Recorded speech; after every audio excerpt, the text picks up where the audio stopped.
have to say Starbucks latte, blueberry muffin and chocolate were my standard go-to for the morning. If that time you ask me, try something healthier, I would be like, nah, it's not the same. So today I want to share with you 5 tips that help me massively to make that shift so being healthy feels effortless and easy, because I know it's possible. So first thing is finding your big why. Sounds a bit of cliche, but you have to have that bigger goal behind, and the benefit of becoming healthier has to be bigger than initial pain of all the changes you will go through at the beginning. You have to think about how eating healthier, how losing weight, or how going to the gym will help you with something else in your life, or how that will help you to feel once you achieve it. And it has to be very specific. For example, in my 20s, I was fed up with my acne, hormone imbalances, and belly fat. So that was my first initial driver. I just wanted to look better and feel better. But despite that, it was still not enough, or the reason was not big enough. I was still somewhere like 50-50 of healthy, unhealthy. Giving up on my Kinder Bueno, then eating sugar-packed oats cookie. Trying to do dry January, but then going out and drinking in February. It's been like that for months, maybe even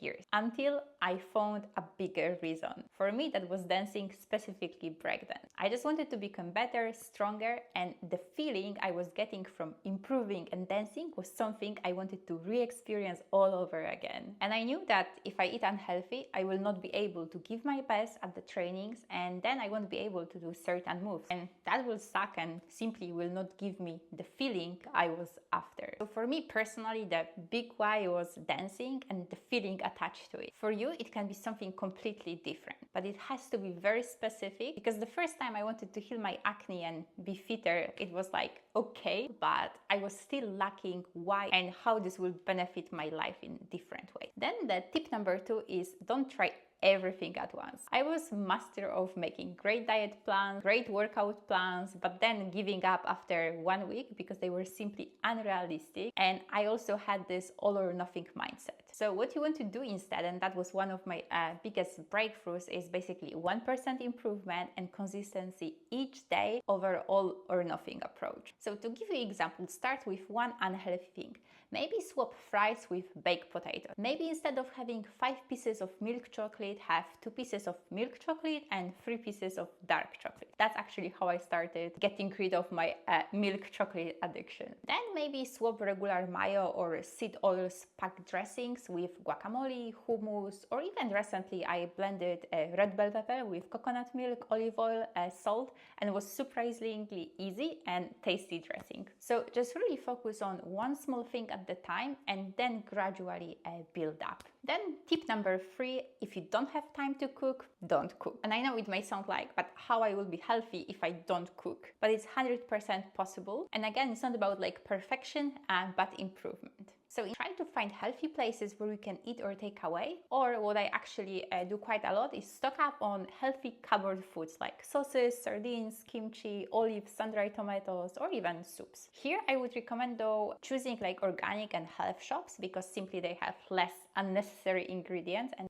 they are organic as well. And having that cupboard stocked up with good stuff, I would say it's 50% of making your dish flavorsome, and flavorsome meal is simply 50% of success of you sticking to eating healthy. Honestly, you have to enjoy what you eat. Otherwise, we're not gonna follow that in a long term, if that's something we don't really enjoy. Then carbs and protein. For carbs, you can actually get already cooked rice or quinoa. Ideally, try to choose without seed oils. And then protein. So from the cupboard range, Pacific salmon or sardines, as I mentioned earlier. With fish, try not to have it more than 1 to 3 times a week. And then from the fridge range, you can have already cooked chicken and prawns, for example. And you just have to basically mix all the ingredients together. You can also throw some green salad as well. And if it comes to those ready-to-eat foods, especially for meats, most likely they will not be organic. That's obviously not great, but it's still better than, for example, you ending up with grabbing some snacks from the vending machine or ordering pizza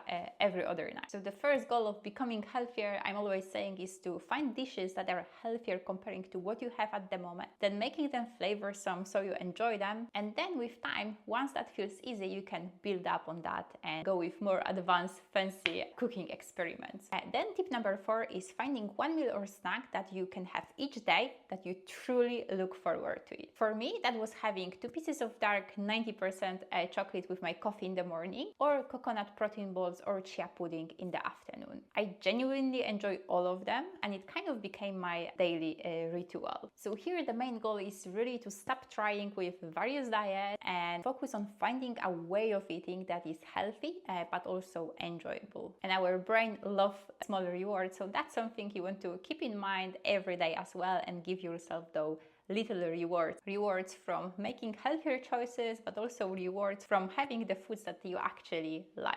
And then the last tip number 5 is what I want versus what people expect from me. And that was a big one for me, at least, this social pressure, social expectation, and also being this healthy weirdo. Anyway, constant reminders here about that it's okay to be this way, eat healthy, were super helpful, and also getting comfortable with being different, I would say. Explaining yourself to people, explaining why, but honestly, the more you practice that in a social circumstances, the more normal, natural it becomes, and also with your friend circle, they will understand with time why you're certain way. And now I'm officially proud of being healthy and also being able to enjoy my life, because also being healthy is often perceived as something restrictive or boring, but it's actually just the opposite. It enables you to do so many things that you wouldn't be able to do if you have brain fog, you are fatigued or overweight, for example.